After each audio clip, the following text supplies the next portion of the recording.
dia a todos, sejam bem-vindos à nossa primeira roda de conversa do segundo dia do Paraty em Foco 2022. É uma honra estar aqui como anfitriã desse evento.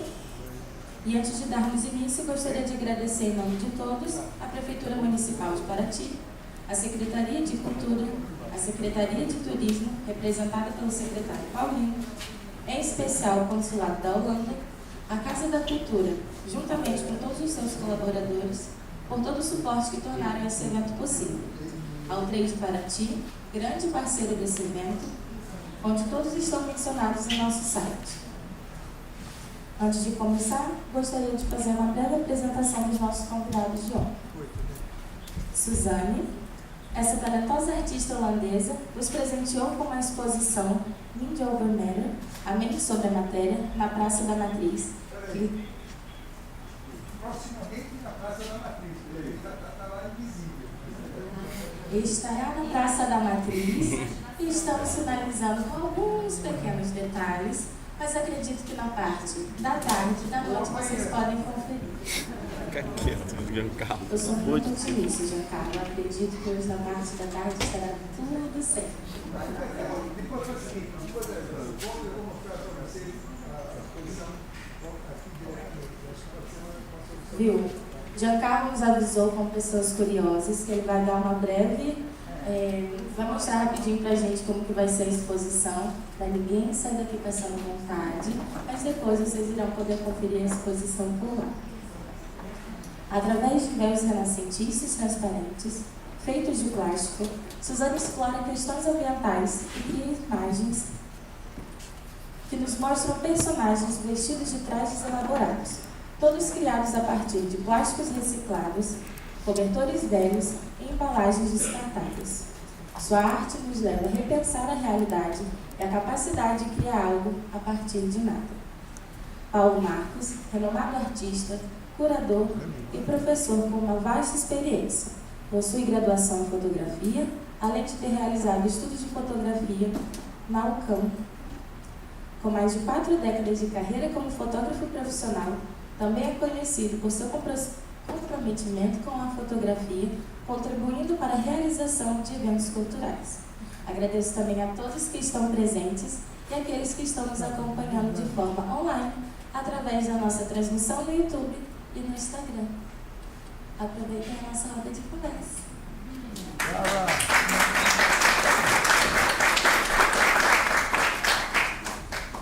Gente, bom dia.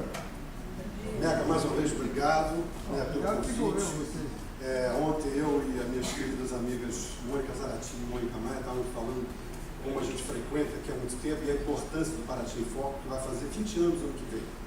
Ele é um ano mais novo que o Fotorio, que está completando 20 anos esse ano. A diferença é que o Paraty em Foco tem sido um festival contínuo nesses 19 anos, e certamente vai estar aqui de volta no ano que vem, comemorando seus 20 anos. O Fotorio começou bianual, depois ele passou a ser anual. Então o Fotorio, o Paraty Foco, é o festival que tem mais edições contínuas na história da fotografia brasileira. Isso não é pouca coisa. Isso é uma... Como é que você vai falar? Fala aqui no microfone. Eu não escuto. Ele não se controla, gente. Ele não se controla. Ele não consegue. Tem 2 cadeiras aqui. Senta aqui comigo. Mas, enfim, então essa importância é muito importante, que a gente sublinha essa importância do Paraty em Foco. É um trabalho hercúleo e heróico a gente manter, eu como produtor cultural, Mônica Maia, Zaratini também, tantas outras pessoas aqui que trabalham com cultura, a gente sabe como é difícil conseguir patrocínio, como é que é difícil conseguir parceria e tal. Então, isso é de uma importância enorme. E essa edição tem essa particularidade que a gente faz uma espécie de um atravessamento no tempo, entre o que é a fotografia desde sempre, e esse ano a gente está comemorando 190 anos vamos dizer assim, da fotografia do Hercule Florence, que foi um franco-brasileiro, que também foi um dos inventores da fotografia, ou seja, a fotografia está caminhando para 200 anos de invenção, e a gente faz um atravessamento no tempo, que entre esse tempo lá atrás né, de como começou a fotografia. Ontem, não lembro quem falou, não sei se foi o Renato ou foi o Pedro, que falou do impressionismo não teria acontecido se não fosse a fotografia, né? Então, a gente está falando de uma nova visualidade. E é muito importante a gente pensar no mundo a partir dessa nova visualidade que a fotografia trouxe há quase 200 anos. Então, essa discussão que ganhou muito, foi muito alavancada nos últimos tempos da inteligência artificial, ela é uma discussão que está está no cerne do que a gente pensa como fotografia, filosoficamente falando, muito mais do que imageticamente. Né? Como é que a fotografia passou a lidar com o tempo de uma forma diferente. Né? E esse trabalho da Suzanne é muito, se encaixa muito nessa ideia desse atravessamento de tempo, né? E também nessa ideia de que é que inspira alguém para fazer algum tipo de fotografia. Né? A gente viu ontem que o Renato Quaresma é um diretor de arte, é ligado à publicidade, né? Então o que inspira ele é nordestino, então a cultura nordestina, a cultura publicitária, trouxe para ele uma maneira de ver o mundo e fazer com que esse mundo tridimensional, né, se configure e nasça de alguma forma dentro da bidimensionalidade da fotografia. O Cartier-Bresson, Pedro Garcia, né, tem essa coisa deliciosa de inventar esse personagem que é talvez o fotógrafo mais conhecido da história da fotografia. Para nós brasileiros talvez seja o Sebastião Salgado, mas o Cartier-Bresson certamente é um nome que tem uma importância seminal na fotografia, né? E é muito interessante, muito gostoso, muito delicioso esse personagem que ele inventa, que também novamente atravessa o tempo. Né? Ele traz o personagem que morreu em 2004, se não me engano, o Cartier-Bresson morreu em 2004, tem quase 100 anos, e traz para esse momento agora também. Então, é essa ideia também de que a fotografia ela pode passear pelo tempo. E ela passeia pelo tempo de formas absolutamente diversas, como a gente viu ontem, né? O próprio Pedro Garcia e o próprio Renato. E o que inspira uma pessoa a fazer uma fotografia? Pode ser um poema sujo, como o Márcio, que está aqui na plateia, fez uma homenagem ao grande poema do Ferreira lá de 1975, se eu não me engano. O que inspira? Né? Como é que você traduz um poema em imagens? Né? Quem não conhece o livro do Márcio, por favor, procure ele, que é fabuloso. Então, essa inspiração, o que faz com que a gente resolva clicar alguma coisa, né? Independentemente se seja um clique momentâneo, que seja um corte, uma cisão no tempo, ou seja um tempo construído a partir de um novo tempo e um novo espaço, que é o caso da Suzanne. Né? O que ela faz? A inspiração dela veio de dentro de casa. E não foi uma inspiração fotográfica nem exatamente imagética, mas foi uma inspiração do tecido, né? Porque a avó dela e a mãe eram costureiras e faziam as suas próprias roupas e tal. Assim, ela é holandesa, mas não é de Amsterdã, ela é de Breda, que é uma cidade menor, né? Não é uma cidade muito grande que tem na Holanda. Então, era muito comum isso, as pessoas, né, terem as suas costureiras em casa, era muito comum. Eu me lembro muito da minha mãe, da minha avó, das minhas tias, todo mundo costurava em casa, todo mundo tinha uma máquina de costura. É a partir dessa ideia de você construir alguma coisa que você vai vestir e que ela junta isso, quando vai estudar design de moda, que lá tem um outro nome, é que ela se inspira e junta as duas coisas, ou seja, ela constrói uma roupa e essa roupa é fotografada e essa roupa deixa de ser tridimensional, passa a ser bidimensional e ganha uma perenidade, porque a roupa ela tem uma durabilidade menor do que a imagem. Né? A imagem, qualquer uma que seja, ela é eterna, independentemente se ela existe fisicamente ou se ela existe só na nossa imaginação. Né? E a imagem, a etimologia da palavra imagem vem de mágica. E não é à toa que a fotografia a gente fala muito da fotografia como sendo uma coisa mágica. Né? Quem já fez laboratório aqui, talvez algumas pessoas sejam novas demais, tem que saber o que é laboratório de fotografia, mas antigamente a gente fazia as cópias e revelava o filme num quarto escuro com uma luzinha vermelha. Né? Então isso também era um ambiente já mágico.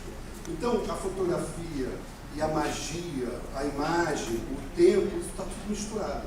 E no caso da Suzanne ainda tem adiciona-se essa ideia de continuidade familiar, de uma artesania familiar através da confecção de roupas, e dessa ideia do registro deste tempo. E esse tempo dela, que ela constrói essas roupas, isso aqui tudo é plástico, né? E também ela usa muito coisa de plástico, plástico bolha, coisas que embrulham televisões, coisas que ela acha na rua, né? Ela diz que as pessoas acham que ela é meio doida, que ela não essas coisas, né? E que também fala desse assunto que é tão importante, que a gente tem falado cada vez mais, que é a gente está destruindo o planeta, não pode ter tanto plástico, não pode ter tanta poluição, Então tem essa ideia também, né? Quer dizer, ela traz para isso, para dentro da fotografia dela, ela traz essa coisa contemporânea que é discutir o que a gente está fazendo com o planeta, né? Então ela constrói essas imagens a partir do seu referencial familiar, o seu referencial holandês. Que referencial é esse? São os grandes mestres holandeses, como a gente já ouviu falar várias vezes, né? Van Eyck, Vermeer, Rembrandt, então, tantos mestres da luz. Aí a gente traz um outro elemento para a fotografia, que a fotografia não existe sem luz, né? Então, quando a gente junta essas coisas todas, a memória, o estímulo familiar, construir alguma coisa para que essa coisa seja fotografada, para que ela vire imagem e ganhe perenidade, ganhe eternidade, isso tudo se configura o trabalho da Suzanne, como a gente vai ver na entrevista. Eu ia falar 2 ou 3 minutos, acho que eu falei um pouco mais, mas a entrevista tem, acho, uns 45, 50 minutos, e depois, se der tempo, se vocês quiserem, a gente conversa um pouco até sobre isso, sobre outra coisa. Tá bom? Muito obrigado.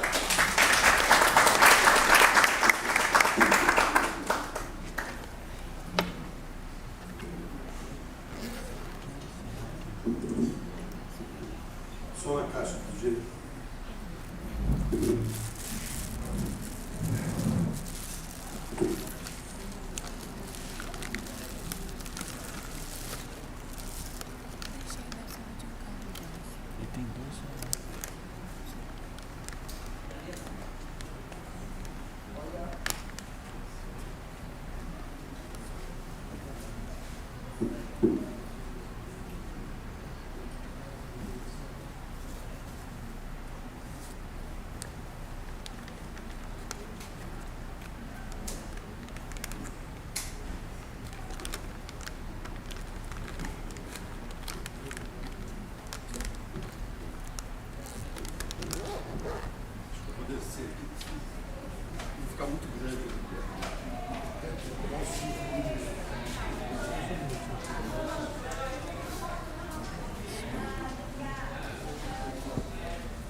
Anos agora em 2023 e ano que vem comemora 20 anos do mundo dos livros.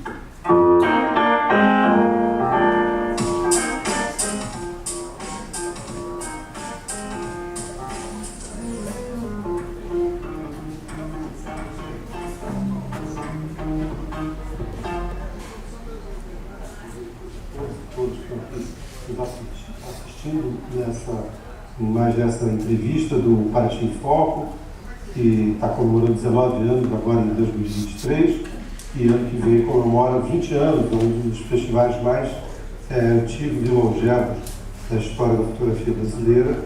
E obedecendo essa tradição já de quase 2 décadas, temos aqui uma entrevista hoje com uma fotógrafa estrangeira, uma fotógrafa holandesa, chamada Suzanne Jongmans, que vai nos falar sobre o processo criativo dela, falar o que inspira ela, o que ela está pensando da fotografia dela no contexto da arte contemporânea.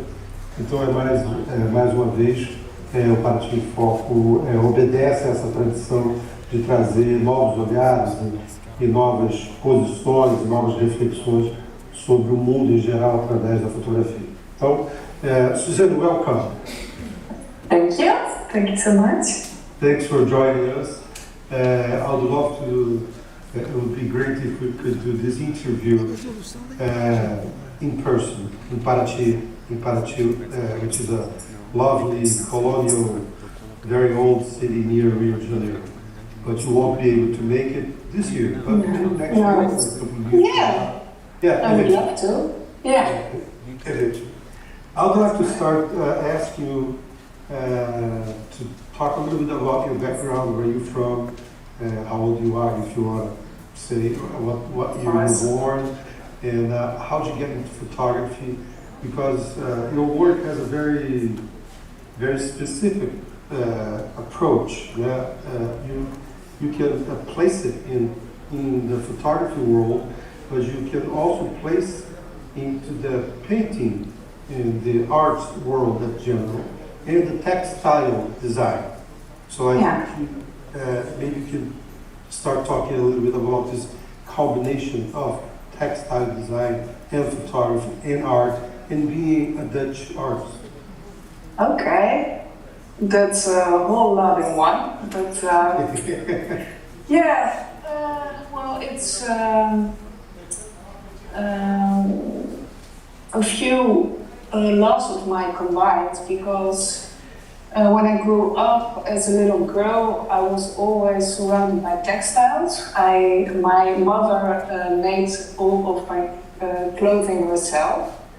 Not all of my clothing, but most of my clothing, and the rest we purchased second-hand. Does she still do it? No.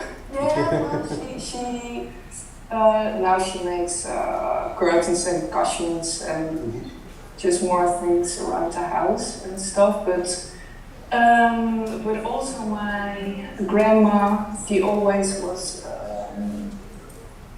surrounded by textiles and always making something out of nothing. She just loved to keep her hands busy, not only in cleaning but in creating something.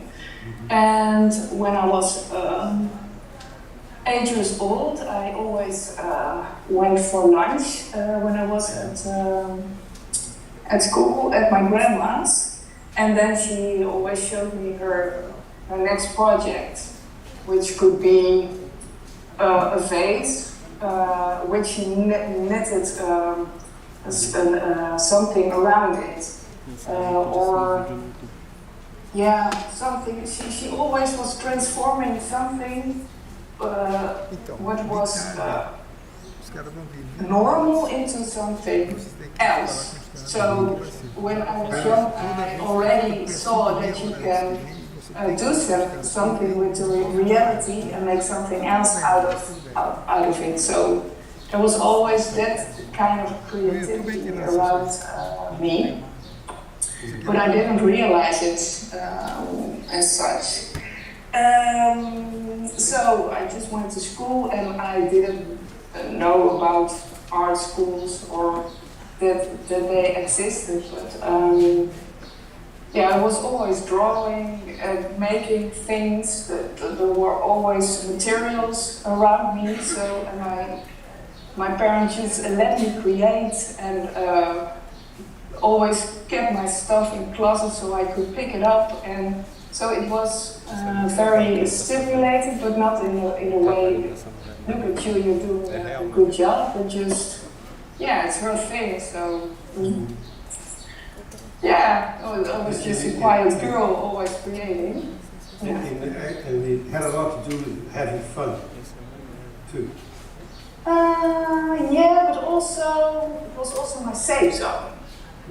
Because there was always a lot of stuff going on in my family, so it was also a way to keep myself grounded and create my own world. So and this is what I do still today. So I went to I don't know how it's called in English, but middelbare school, the school after you go after the elementary school. Then? After middle school. Yeah. Then there was a teacher before college. Yeah, there was a teacher, and he said, "Well, I see your talent in art. There is a school for that." And I was like, "Okay, well, I can." Recommend you one nearby, so maybe you can take a look sometime. And then I went there with my mother, and I was amazed about the place, the people that were creating things, and it felt like home. So I thought, okay, I didn't like the schools before, but now I'm home. I can do what I like all day. So it was very pleasant. Kind of like a new safe zone.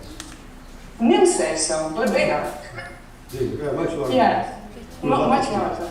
With lots of people, yeah.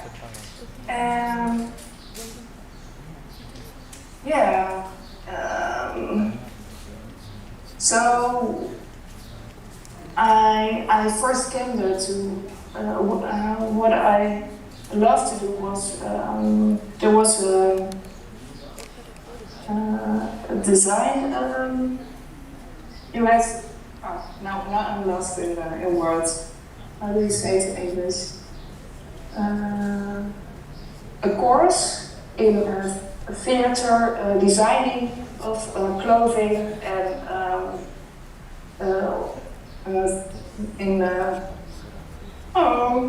Designing clothes for theater play.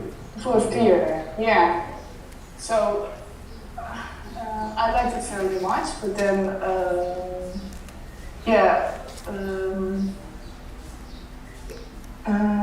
it didn't. It was closed. It was closed down.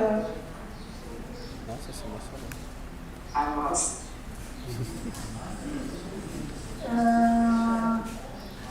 It didn't exist anymore. How do you call it?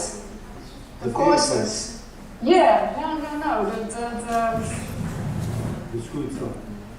No, that's I'm trying. You're helping me. Yeah, hang in there, I'm trying.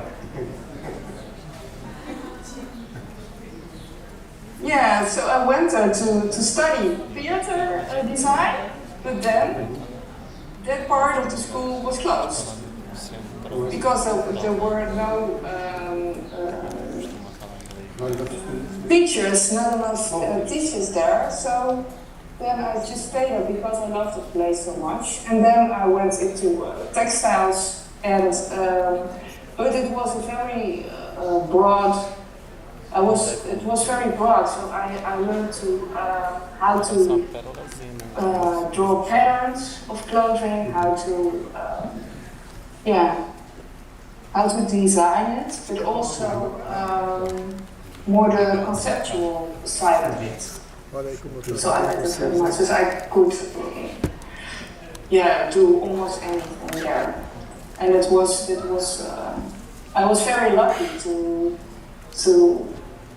get there, because I wasn't put into a small area where I had to put my creativity into something, but it was so broad, so I could. I made stuff out of clay. I made films. I used photography. So it didn't matter. I had an idea and I could translate it in what medium I'd like. So, and then one day there was a photography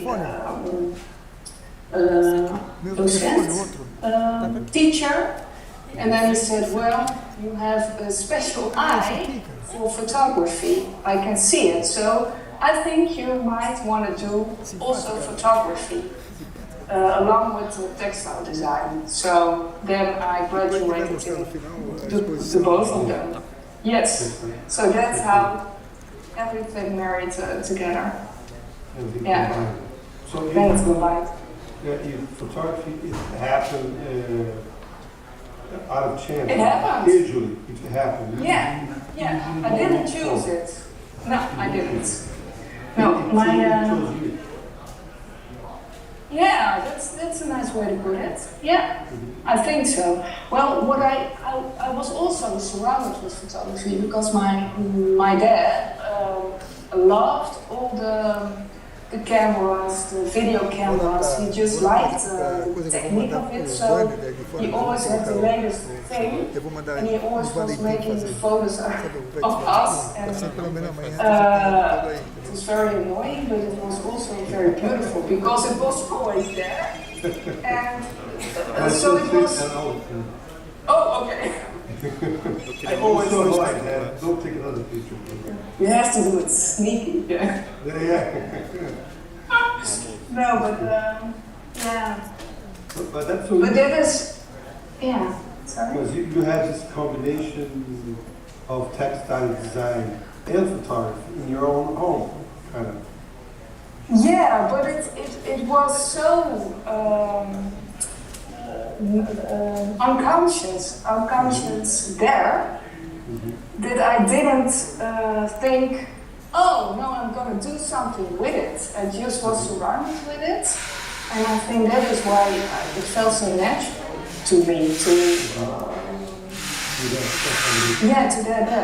to tell my story through textiles and photography. Yeah. It felt organic. Yeah.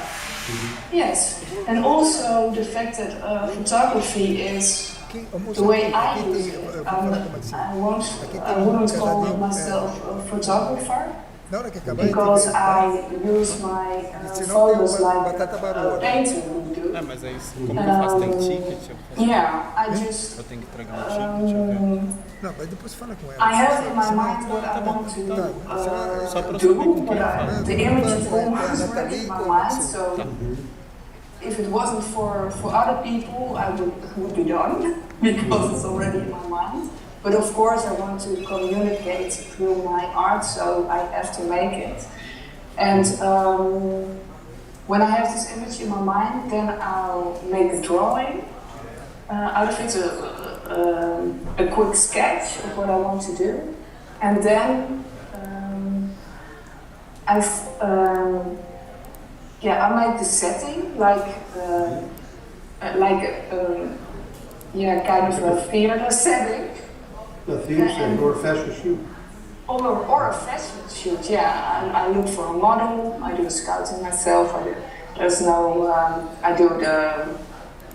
no makeup, but it's all me. But when the model is there, then I put the clothing I made on the model, and then the shoot begins. But I do not only take one frame, but I zoom in on every aspect, the head, the rest, and then I puzzle it all together like one big mosaic.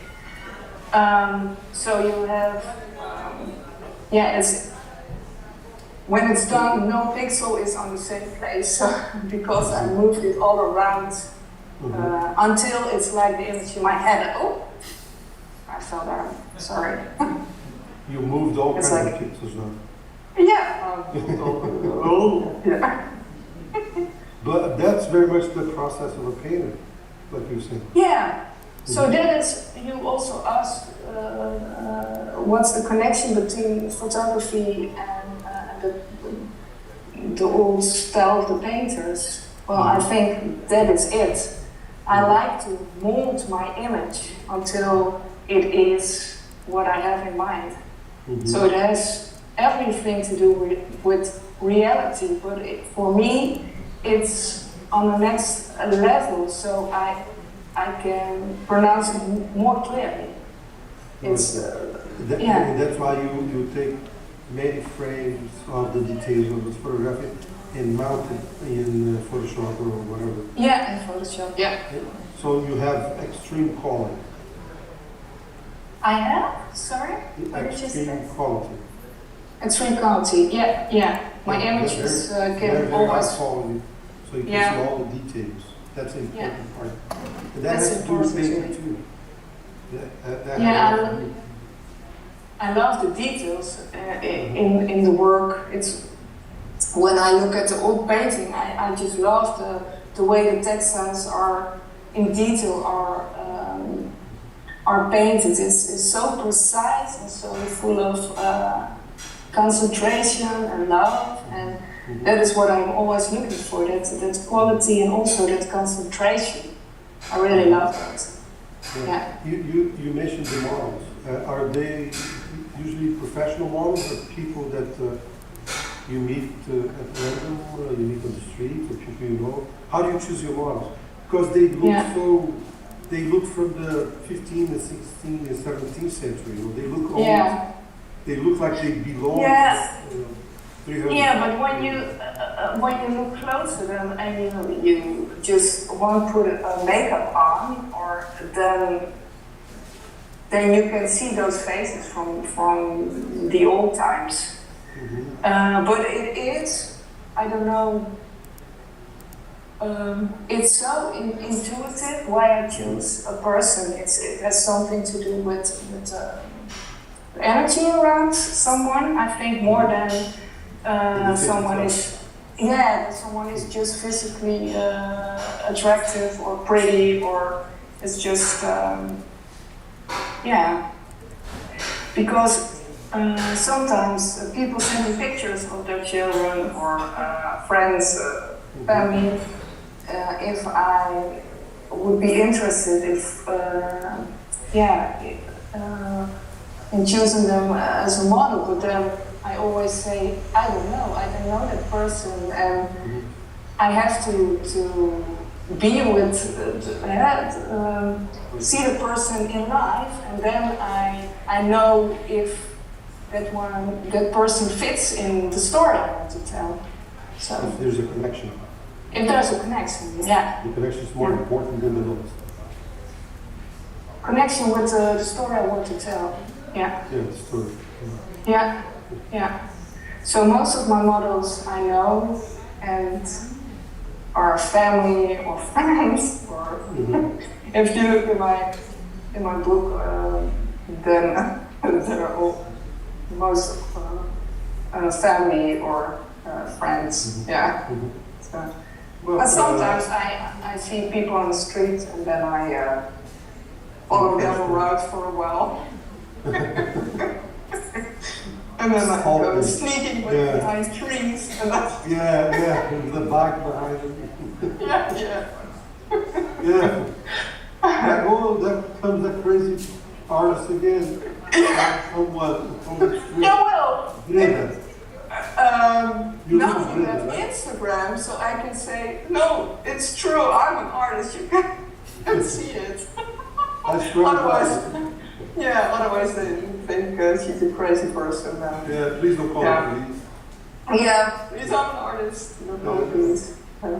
And what's so interesting about your work too is this combination of textile design and photography, but also you always combine different, almost opposite things, like nature or natural fabrics or natural things with artificial things, plastic and so on.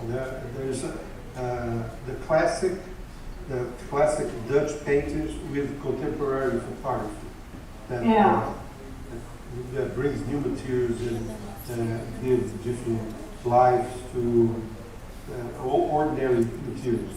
So you have this combination of turning something ordinary into something extraordinary.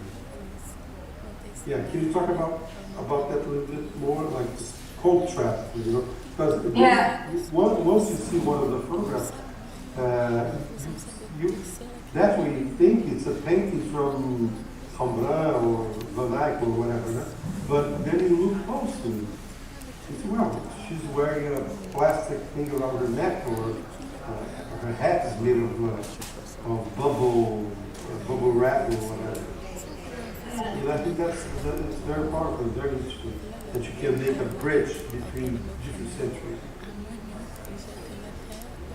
Yeah, I like to connect them to those two because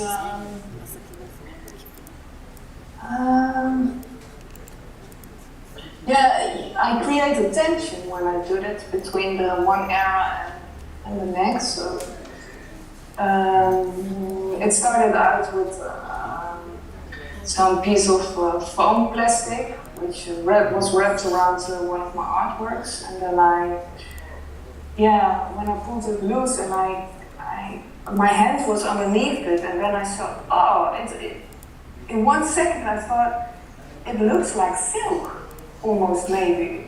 And then I made my first garment out of it, and then thought, this is interesting, because it has also symbolic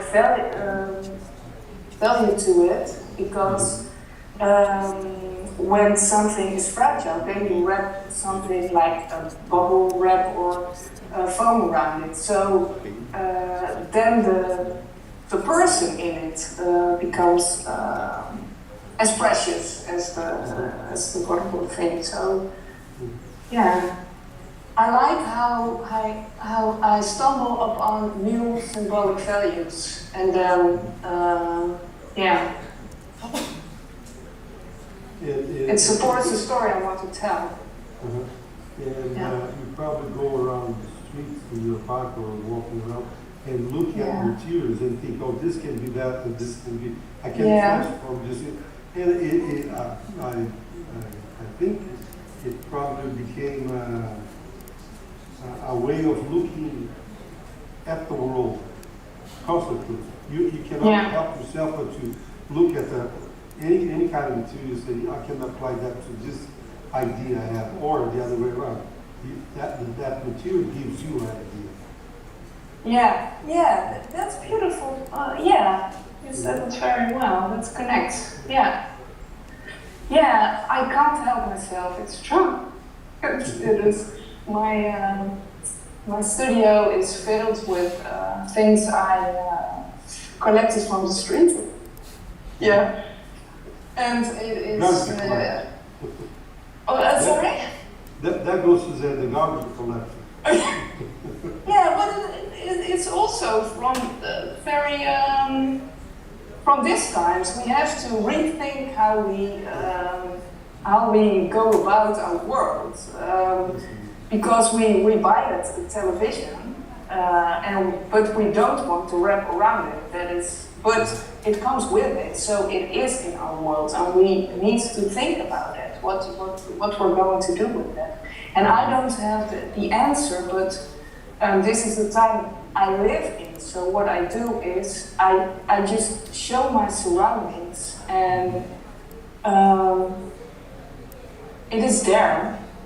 And I want my TV in one piece. So I'm also taking part of that, but by picking it off of the streets, I'm also offering something to nature, I think. It is also an act of, be aware of, So, I have a phrase here that I wrote down that you said somewhere in one of your interviews. It's so beautiful that someone's trash can be someone else's treasure. Turning trash into treasure, that's so, you said it's like an act of understanding. It's almost an act of love, that things that are discarded, that are trash, that are litter, then can become something which is timeless, like the Dutch painters did so many centuries ago. That connection is very powerful, very interesting. From the plastic, which is something that it's a big problem in the world today, where the connection that you make is something that's so timeless. Yeah. Which is one of the purpose of the plastic, is to be timeless also. Yeah. That's forever, That is like also, a Dutch painting. Yeah, in a whole different way, of course. Because it won't ever go away. But we have to think about it and do something with it. We have to deal with it, So, well, the old masters, I always loved to see those paintings because they have a calm. You can see the time that someone has put into it. The artist has put so much hours into it, and you can really feel that. I think that is why I feel such calm when I look at a painting. But it's just, for me, it's a framing to put my ideas into it. The old masters. So it's my inspiration. And in the beginning, it was almost literal. So you can yet you could really see where I had my inspiration from. But now it's I'm letting that idea go more and more. Just so it has still the same ingredients. So I use models, I use the materials I surround myself with, I get inspired by.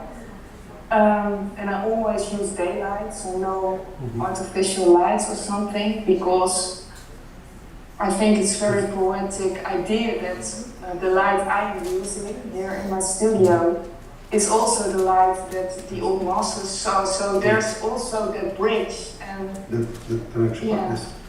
Yeah, so that is why I feel connected as an artist in my time with those I admire.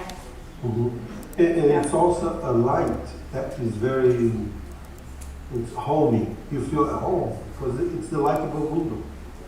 Yeah. It's not that you see it all the time.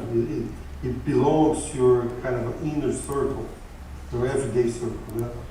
It's like the light you see in your living room or dining room or whatever. When you open up your curtains, then you see that light that is coming in. Everybody knows it. It's beautiful. Yeah. Thanks. It gives you this, like you said, this calm feeling. It's something that you can relate to very, very instantly, almost. Even though the people are dressed with things and clothing that don't make any sense nowadays. But the light makes sense. You connect. You connect with it. Wherever you are, you know that the light of the sun that is shining through a window. You know it. Yeah, that's interesting. Let's take a look at your book. You have that. Okay. Tell us about the book. What's the name of it? Moving. It's a little bit damaged. It is something I have played. It is moving through contrast, and it was the contrast we were speaking about earlier. It's the contrast literally in the image, like light and dark, because we can see the light because there is the dark. Without that, it would be only one white spot. So, but it's also. There's no light without the shadow. Yeah, and vice versa. So, but moving through contrast is also when you get moved, then you're touched by something, and it's also standing when you're pushed by something. Themselves. So they live. In a castle in Belgium, and I have another image of those two. How long does it take this process, and how does the process occur? You have one idea, and then you go looking for the materials in the models, or you meet someone that gives you some inspiration, or you find something on the street. It all depends. You said that sometimes you do some drawings. Yeah, when I have a clear image in my mind, it can be something like just some words, but most of the times it's a very clear image, and then I just sketch it down, and then it has already I then only have to find the model and the materials with it that go with it, and then it almost always changes. So along the process, yeah.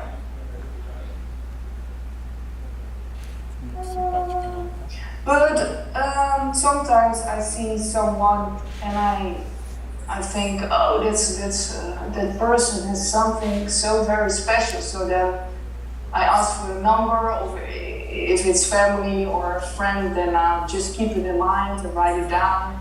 Like maybe with this image, with the sketch, I should ask that person, but then it has to come to a point I know it for certain.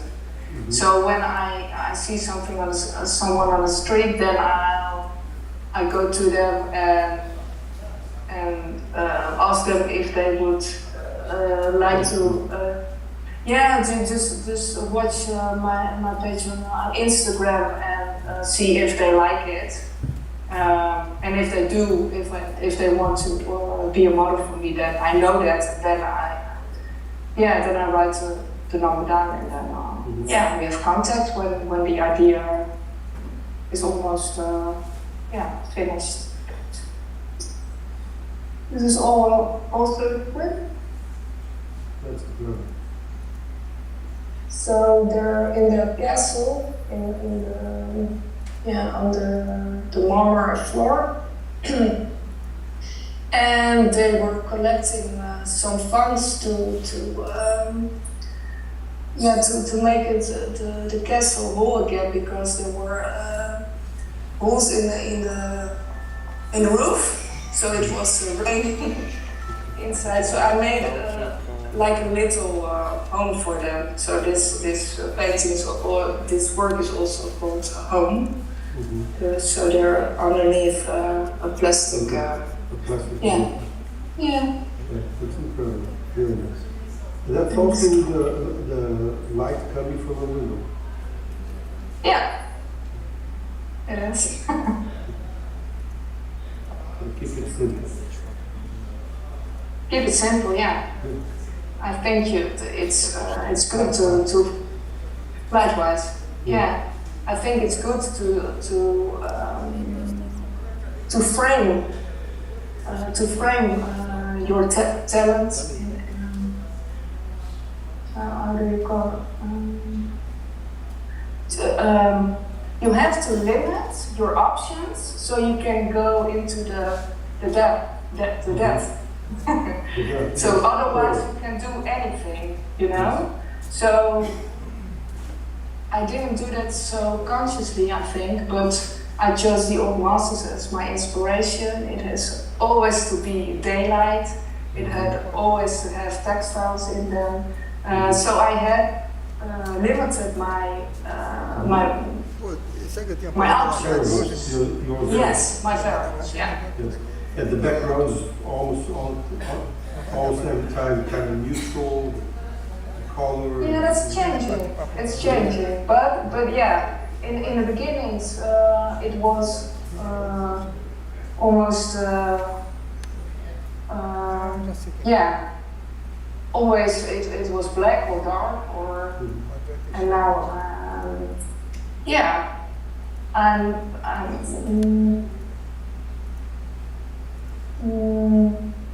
letting it loose a little bit more. And I'm trusting that the idea will give me the inspiration to go a little bit further. But it started very limited, and now it's getting a little bit broader because I know my own language better. I think that's for a beginning artist you have to limit yourself so you know what your language is, and then your visual language. And then you can take it from there. Yeah. So you can concentrate the core of your idea. Yeah. Let's see some more pictures for this. Okay. Just a random page. Oh, it's That's one without person. Yeah, it was in my dark period. I don't think you have any dark periods. Yes, I do. No, it was, well, I had in the beginning, well, I still do, but there was, as a starting artist, there was a success. People were liking my art. And then I felt like I had to do the same thing over and over again to exist as an artist. And then my well went dry. It had to be those combinations, and well, it was after I became a mother, And then there was, my son was more important than anything else. So I just wanted, I didn't want to make pictures of people anymore for a little while. So, and then... so you started doing still lives? Then I started doing still lives,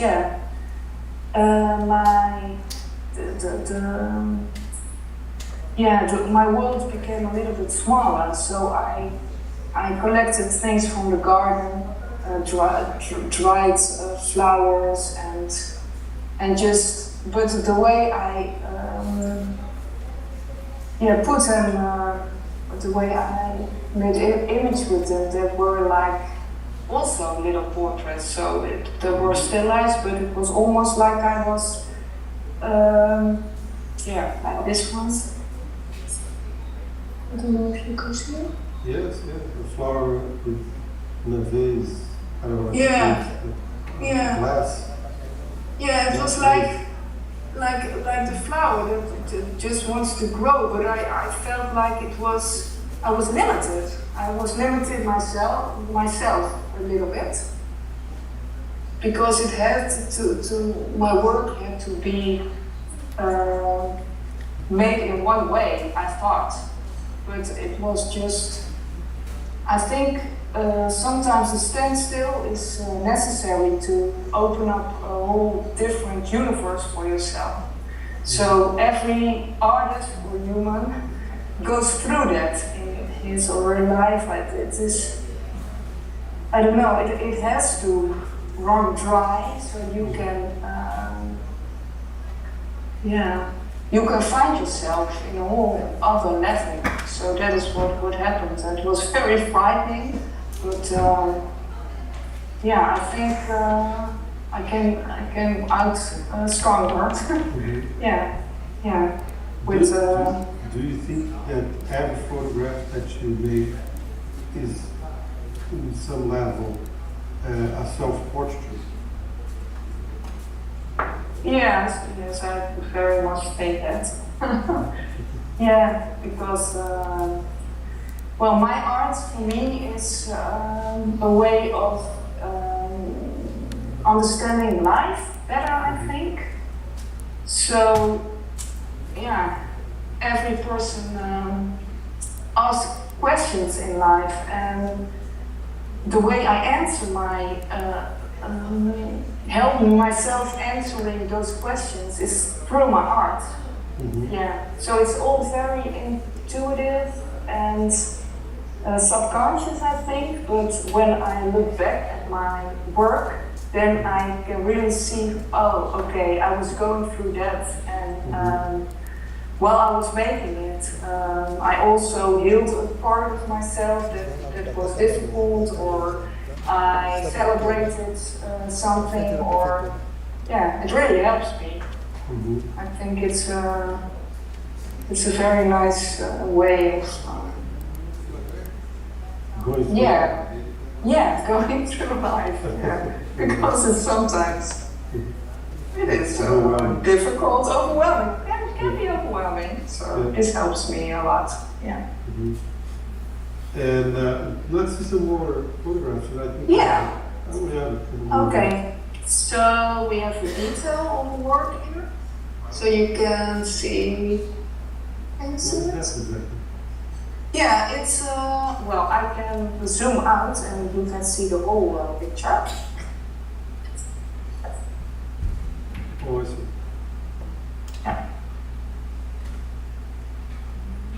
And that part, that thing is a plastic thing, kind of foam. Yeah. Let me see if should I show it in real? I have it. Sure. Yeah. It's your show. Oh, it's my show. Okay. No, it's your show. I'm a guest. Whatever.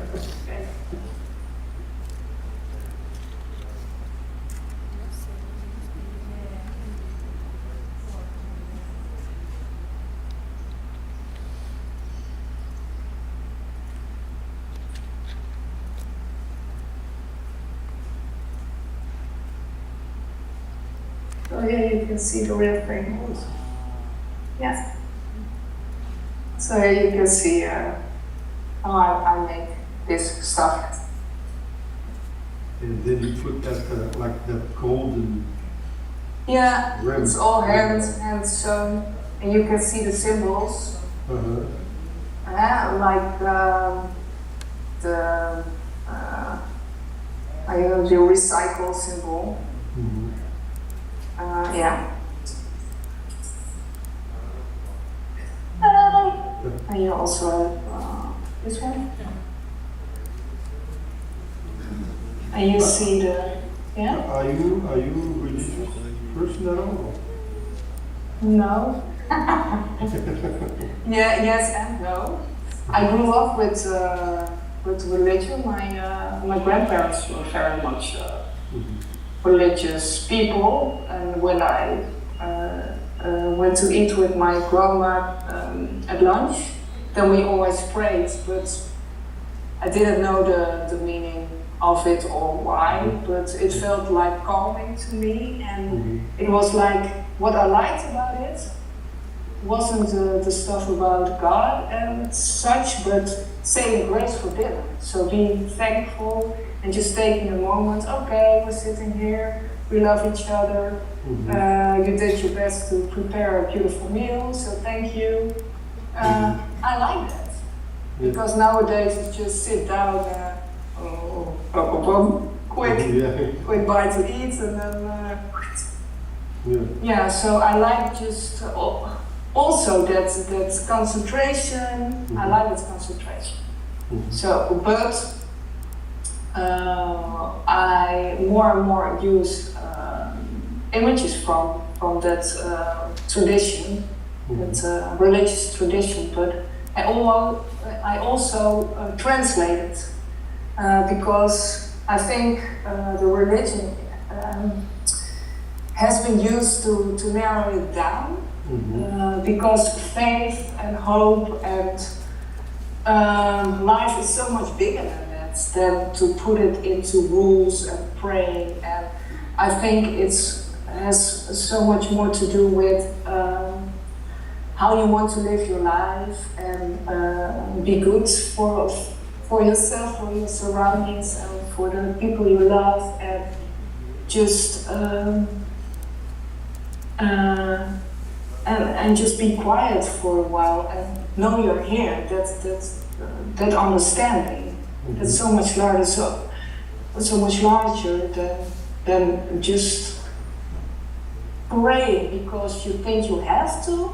It's more like loving life and knowing there is more to it than just going through the motions. But we are all connected to that special force, and some people call it religion, others call it source or love, or and then it's that, or God. It's all fine by me, but it's not that. For me, it's not someone sitting on a cloud somewhere. It could also be a woman or a child, or sometimes sometimes I meet people and I see a spark of that force. That force, or a spark of God. Then I see, okay, you're connected, and that is when life is at its best, when you see that. And when religion is, when religion is seen that way and used that way, then that's the way it's meant to be. But it's not about power or guilt or good or bad. No, that's a human thing. That is. We have a couple more minutes, and I wrote down a phrase that you said in one of the interviews. It was very interesting. The image simmer before rising to surface and wanting to be made. That's so interesting. So the images, they already exist in the universe, and you just let them simmer and let them tell you, Suzanne, now it's time. That's very interesting. Yeah, well, I think the ideas are in the air. You have just be connected to a receiver of them. So if you're not open to the ideas that someone else will take the idea and make something out of it. But what is unique about me or you, or there's only one you, there's only one me, so that is what is unique about it. But I think the ideas are universal and anyone can plug them out of the air. But you have to be vulnerable and still you have to become silent. Yeah, silent, yeah. That's one feeling that comes across your work very much. It has a silence. You look at them and they're quiet, they're silent. They're not screaming, they're not aggressive, they're not brutal, they're not imposing. They're calm, they're just there. That's a very good feeling. Okay, thank you. That's a very nice compliment. Yeah. Thanks. Okay, final words? Final words? Yes. Thank you. Thank you. Thank you. Yeah, Thank you very much. I It love was it very very nice talking much. to you. Very nice talking to you, and I hope to meet you in person in Breda or Amsterdam when you Well, you're most welcome to come by my studio if you would. Yeah, I have be some here. good friends in Amsterdam. Maybe you can. You do? Okay. Yeah. Please Say come bye. by when you're there. Yeah. It's over Yeah. 100 kilometers from Amsterdam, right? Yeah, it's an hour drive. Oh, it's very close. That's good. Okay, Yeah. see you in Breda. Yeah, I'll see you there or Or I in will the come river. by. Yeah. Yeah, really nice. Yeah. Okay, Suzanne, thanks very much again. Thank you so much. Okay, good work. Obrigada. De nada, thank you. Bye bye. Bye bye.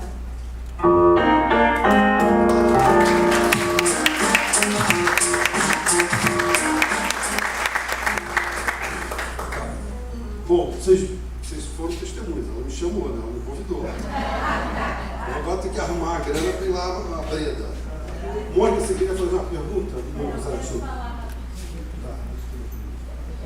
Primeiro quero te parabenizar por ter conseguido extrair de uma pessoa tão tímida como ela essa entrevista maravilhosa que você fez com ela, adorei. E... Quem tem amigos tem tudo. Não, eu gostei mesmo, não ia falar não. E eu achei assim, interessantíssimo o trabalho dela, porque você conseguiu extrair o processo criativo dela. Então a gente conseguiu ver como é que ela pensa, a arte dela, a fotografia dela, né? E me lembrou muito Jacques Rancière, que é um pensador que fala exatamente que a tensão que existe entre arte e não arte é quando se cria essa tensão. E aí ficou muito claro isso no modo como ela opera. E lembrei também que o processo criativo dela é bem parecido com o da Tina Gomes, que é uma fotógrafa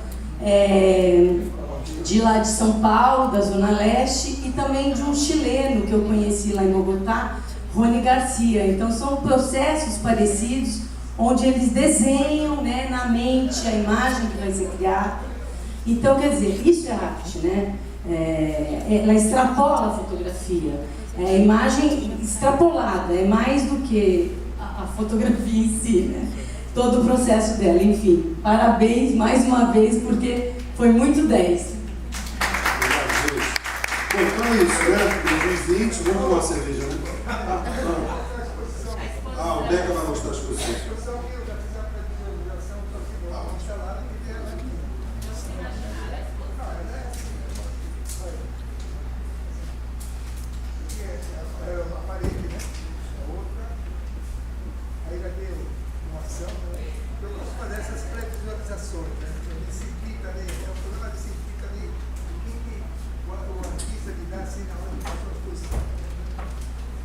Seguinte, eu gosto de fazer essas pré-visualizações porque eu sinto, inclusive eu sinto o personagem, né? Como o Paulo fez a entrevista, eu no visual, na minha parte, eu faço isso.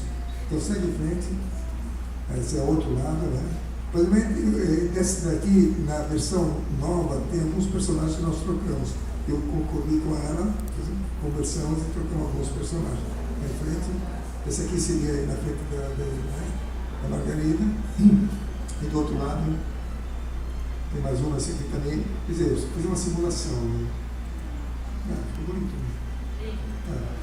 É isso aí.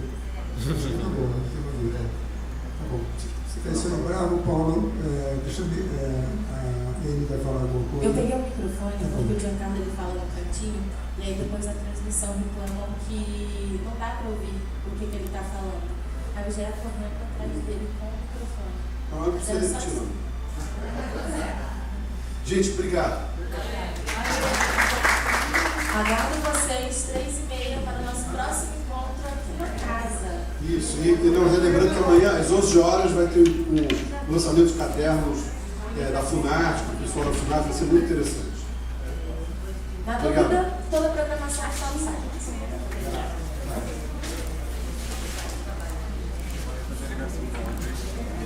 Bom, deixa eu só encerrar aqui.